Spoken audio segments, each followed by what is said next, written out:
அன்பு மாணவ செல்வங்கள் அனைவருக்கும் மதிய நேர வணக்கங்கள் உரித்தாகட்டும். அனைத்து பிள்ளைகளும் தங்களுடைய காணொளிகளை வெளிப்படுத்துதல் வேண்டும். அதாவது நாங்கள் இப்ப அரச பரீட்சை தாள்கள் பார்வையிட்டுக் கொண்டிருக்கின்றோம்.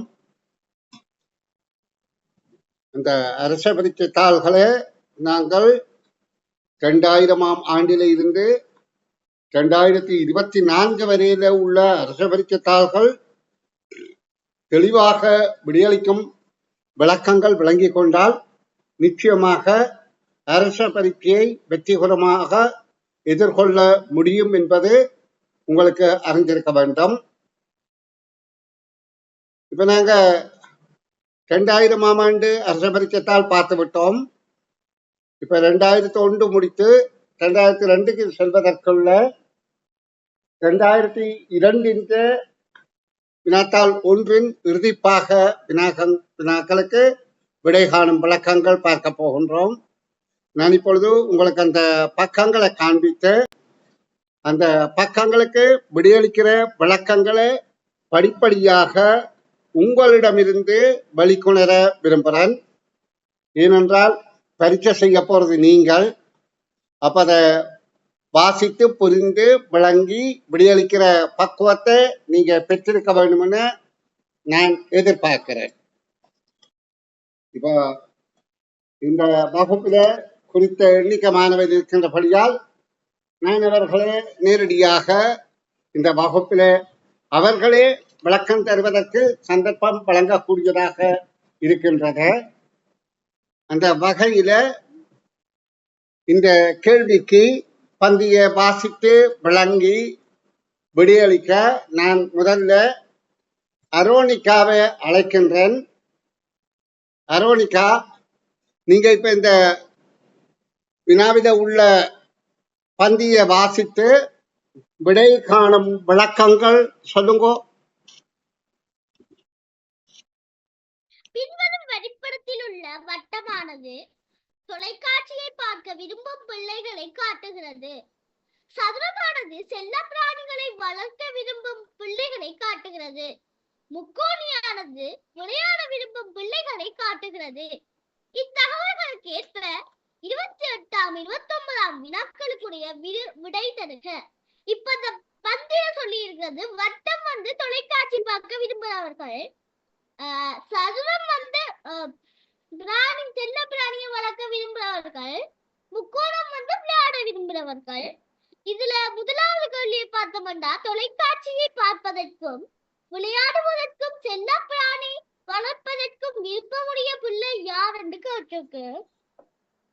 இதுல 3க்கு பேர் வரணும்னா அந்த 3 தலைவுறுக்கள்லயுமே அந்த பெயர் வந்திருக்கணும். முதலாவது விடை சரத். சரத் வந்து செல்ல பிராணியை மட்டும் வளர்க்க விரும்புறார். அப்ப அவன் பிள்ளை. ராஜா. ராஜா வந்து செல்ல பிராணியையும் விளையாடவும் விரும்புறார். கடைசியா கமலா. கமலா வந்து 3லயுமே ஈடுபடுறா. அப்ப கமலா. ரெண்டாவது கேள்வி கொஞ்சம் பொறுங்க அரோனிகா. அரோனிகா கொஞ்சம் பொறுங்க. இப்ப மற்ற பிள்ளைகளுக்கும் புரிந்து கொள்ள வேண்டும் என்பது மிக முக்கியம். இப்ப இது அடங்கல் வரிப்படத்தை உள்ளடக்கிய வினா. அடங்கல் வரிப்படம் என்றால் ஒரு வரிப்படத்துக்கு அடங்குகிற விடயங்கள் இன்னொரு வரிப்படம் அதுக்குள்ள இணையிற போது அதற்கும் பொருந்தும் என்பதுதான் கருத்து. இங்கே 3 வடிவங்கள் இருக்கின்றன: வட்டம், சதுரம், முக்கோணம். ஆனா வரைபடத்துல சதுரமாக இல்லாம அது செவ்வகமாக தரப்பட்டிருக்கிறது. ஆனா வினாவில சதுரம் என குறிக்கப்பட்டபடியால் நாங்கள் அதை சதுரமாக கருதி கொள்வோம். இது என்னென்றால் அரச பரீட்சைத்தாள ஏனைய இந்த நிறுவனங்கள் பயிற்சித்தாள் வெளியிடுகின்ற நிறுவனங்கள் பிரதி எடுத்து, அதாவது டைப் பண்ணித்தான் பிரதி எடுப்பார்கள். அப்படி எடுக்கின்ற போது அங்க டைப் செட் பண்ணுகிறவர்கள் விடுகின்ற தவறுதான் அது. ஏனென்றால் அரச பரீட்சையில நிச்சயமாக அது சதுரமாகத்தான் இருந்திருக்கும். அவர்களுக்கு அந்த சதுரத்துக்கும் செவ்வகத்துக்கும் வித்தியாசம் தெரியாத பிள்ளைகளா இருந்து டைப் செட் பண்ணுகின்ற போது அவர்கள் இப்படி தவற விடக்கூடும். இருந்து நாங்கள் எங்களை தயார் நிலையில வைத்துக் கொள்வோம். அப்ப இங்க சொல்லப்படுது அந்த வரிப்படங்கள்ல குறிக்கின்ற வடிவங்கள் என்னென்ன விடயத்தை குறிப்பிடுகின்றது என்பது இங்க தரப்பட்ட தரவில தரப்பட்டிருக்கு.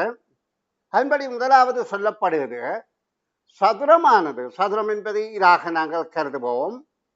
சதுரமானது செல்லப்பிராணிகளை வளர்ப்பவர்களை குறிக்கின்றது. அடுத்த முக்கோணி என்பது சரி, முக்கோணி இது செங்கோண முக்கோணி, ஏனென்றால் இந்த பகுதி செங்கோணமாக இருக்கிறபடியால் இதை செங்கோண முக்கோணி என்று சொல்றது வழக்கம். அதாவது செங்கோண முக்கோணி என்றால் கால்வட்ட பகுதி அதுக்கு இருக்கணும். இப்ப சமபக்க முக்கோணி என்றால் 3 பக்கம் சமனானது, அதுக்கு செங்கோணம் வராது. அப்ப ஏனைய முக்கோணிகள் இது சமபக்க முக்கோணிக்கு செங்கோணம் வராது. அப்ப இப்படியான செங்கோண முக்கோணியில விளையாட விரும்புபவர்களை குறிப்பிடுகின்றது என்று சொல்லப்படுகின்றது. முக்கோணி விளையாட விரும்பும் பிள்ளைகள். இப்ப தொலைக்காட்சி என்பது முதலிலே தந்திருக்கு வட்ட வடிவம். அப்ப வட்ட வடிவம் என்பது தொலைக்காட்சி பார்ப்பவர்கள்.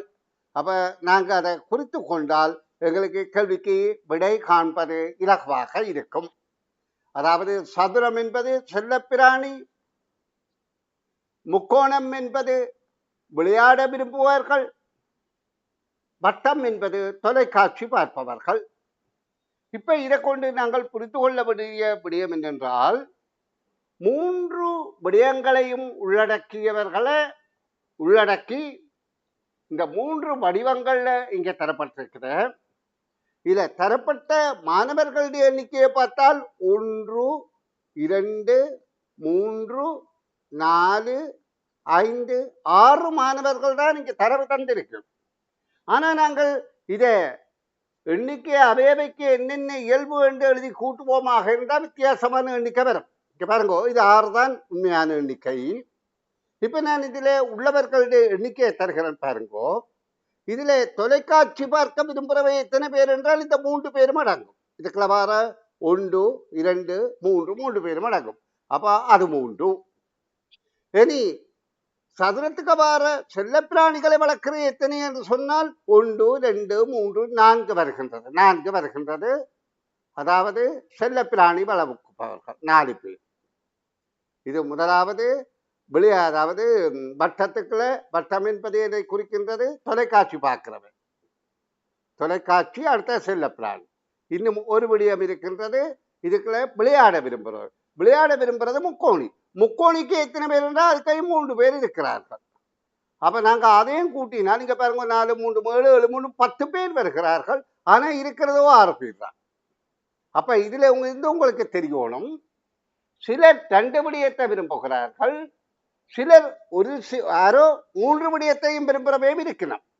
அப்ப நாங்க இதை தெளிவாக விளங்கிக் கொள்ளுதல் மிக முக்கியமாகும்.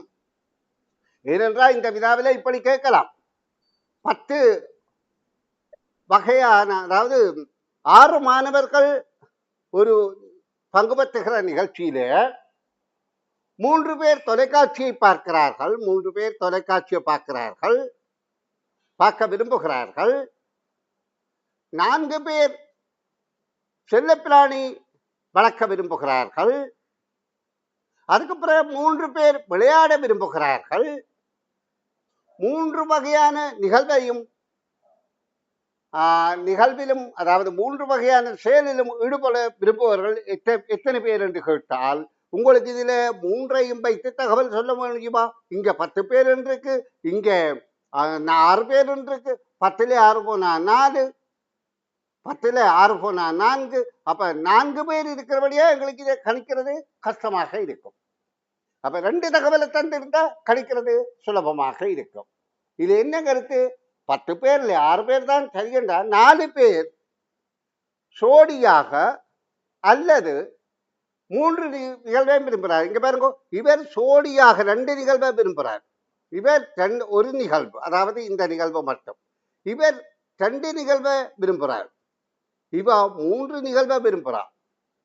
அப்ப பாருங்க, இந்த 3 பேரும் இவ 2 நிகழ்வு, இவ 2 நிகழ்வு, மற்ற 3 பேரும் 1 நிகழ்வை விரும்புகின்றோம். இந்த ராணியும் ஒரு நிகழ்வு.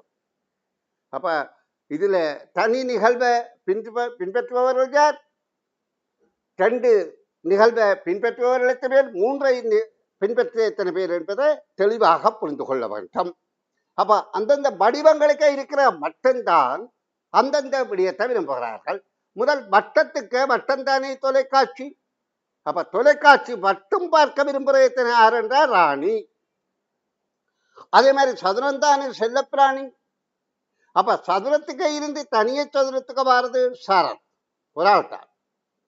அதே மாதிரி முக்கோணம் தனியத்தானே விளையாட விரும்புவது தனிய லலிதா. அப்ப இதுல கேட்கப்பட்டால், அதாவது ஒரு விடயத்தை மட்டும் தந்து தொலைக்காட்சி பார்க்க விரும்புவோர் யார் என்று கேட்கப்பட்டால், நாங்க மட்டத்தில் இருக்கிற ராணியை மட்டும்தான் குறிக்கணும். தொலைக்காட்சியை மட்டும் பார்க்க விரும்புவார்கள். அப்படி இல்லை தொலைக்காட்சியை பார்க்க விரும்புகிறேன் என்றால் 3 கை உள்ளதையும் சொல்லணும், 3 பேரையும் சொல்லுதல் வேண்டும். அப்ப உங்களுக்கு இப்ப விடயம் விளங்கி இருக்கும். இப்ப கீதா என்பவா இப்ப 2 நிகழ்வு, வட்டத்துக்கு உள்ள நிகழ்வும் சதுரத்துக்கு உள்ள நிகழ்வும். வட்டம் என்பது தொலைக்காட்சி பார்த்தல், சதுரம் என்றது செல்லப்பிராணி வளர்க்கிறது. அவ 2ஐயும் விரும்புகிறார் கீதா. அதே மாதிரி இந்த ராஜா என்பவர் சதுரத்துக்களையும் முக்கோணத்துக்கே மடங்குகிறார். அப்ப சதுரத்துக்குள்ள வாரது ஒரு விடியம், முக்கோணிக்கு வாரது வேற விடியம். சதுரம் செல்லப்பிராணி, முக்கோணம் விளையாட விரும்புவது. இந்த கமலா என்பவ 3 வடிவத்துக்கையும் பெறுகின்றபடியால் தொலைக்காட்சி பார்க்கிறது, செல்லப்பிராணி வளர்க்கிறது, விளையாட விரும்பியது. இப்ப இதை நன்றாக புரிந்து கொள்ளுங்கள். சரி, இப்ப கேள்வி என்ன? தொலைக்காட்சி பார்ப்பதற்கும் விளையாடுவதற்கும் செல்லப்பிராணி 3 நிகழ்வதையும் விரும்புவது யார் என்ற கேள்விக்கு எங்களுக்கு தெரியுது 3 வடிவங்களுக்கே உள்ளடங்கிய கமலா என்பதுதான் விடையாகின்றது. இப்ப மற்ற பிள்ளைகளுக்கும் புரிந்திருக்கும் என எதிர்பார்க்கின்றேன். இப்ப நான் அடுத்த இதே அடங்கல் வெளிப்படுத்த கொண்டு கேட்கப்பட்ட அடுத்த வினாவையும் அரோனிகாவிடமிருந்து விடைகாணும் விளக்கத்தை கேட்டுவிட்டு நான் ஏனைய பிள்ளைகளிடம் வினா விளங்கியதை தெளிவுபடுத்த விரும்புகின்றேன். சரி, இப்ப 29வது கேள்வியை வாசித்து விடவிளக்கம் சொல்லுங்கம்மா. விளையாடுவதற்கு செல்ல பிராணிகளை வளர்ப்பதற்கும் விருப்பமுடைய தொலைக்காட்சியை பார்க்க விருப்பம் இல்லாதவருமான பிள்ளை யாருன்னு கேட்டிருக்கு.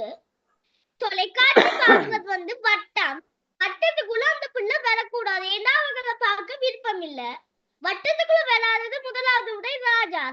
சரி, ராஜா முக்கோணத்துக்குள்ளையும் சதுரத்துக்குள்ளையும் பாரு. 2வது கீதா வட்டத்துக்குள்ளையும் சதுரத்துக்குள்ளையும் தான் பாரா.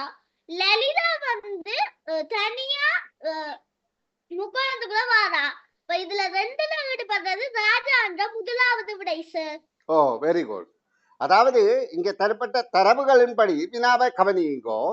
விளையாடுவதற்கும் செல்ல பிராணிகளை வளர்ப்பதற்கும் விருப்பமுடையவர். அப்ப விளையாடுவது என்பதை இங்கே என்ன குறிக்கின்றது? முக்கோணம்தான் விளையாடுவதை குறிக்கின்றது. தகவலை விளங்கிக் கொள்ளுங்கோ. முக்கோணம் விளையாடுவது. செல்லப்பிராணி வளர்ப்பது என்பது சதுரம். செல்லப்பிராணி வளர்த்தல். இங்க வினாவிலே என்ன கேட்கப்படுது? விளையாடுவதற்கும் செல்லப்பிராணி வளர்ப்பதற்கும் விருப்பமுடையவர், தொலைக்காட்சியை பார்க்க விரும்பாதவர். தொலைக்காட்சி என்பது வட்டம். அப்ப வட்டத்துக்கு வராதவர். இது 2 கையும் அடங்கி இருக்க வேண்டும். அதாவது முக்கோணத்துக்கு சதுரத்துக்கு வர வேணும். அதுக்குள்ள வட்டம் இடம்பெறக்கூடாது என்றால் எங்களுக்கு தெரியுது முக்கோணத்துக்கையும் இவர் அடங்கி இருக்கிறார், சதுரத்துக்கையும் இவர் அடங்கி இருக்கிறார். ஆனா வட்டத்துக்கு இவர் சேரவில்லை. அப்ப நாங்க இந்த ராஜா என்ற பேரைத்தான் எடுத்தல் வேண்டும். இனி அந்த விடையில ராஜா தவிர கீதா என்பதை கீதா இந்த 2க்கையும் சேருது. மற்ற லலிதா என்பது தனியாக முக்கோணத்துக்கு இருக்கின்றது. அப்ப அந்த விடைகள் பொருத்தமில்லை என்பது எங்களுக்கு இலகுவாக புலனாகின்றது. நன்றி.